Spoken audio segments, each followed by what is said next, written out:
Hi everyone. Today we will talk about how to fix or how to solve Facebook unable to log in. Please check your internet.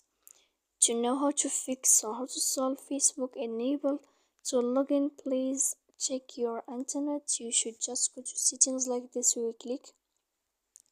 After that, in this page, we go to apps, different apps, app settings. When you will see this list, you will go down to find the application of Facebook and you will enter. Then in this page you will go to click for stop. When you will end this, you will enter to storage.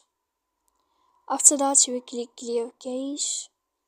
Then you will go to click clear data. And when you will end all this stuff here, as you see, you can turn off, you can update your application. So please don't forget to support us by like and subscribe. See you next time in another video.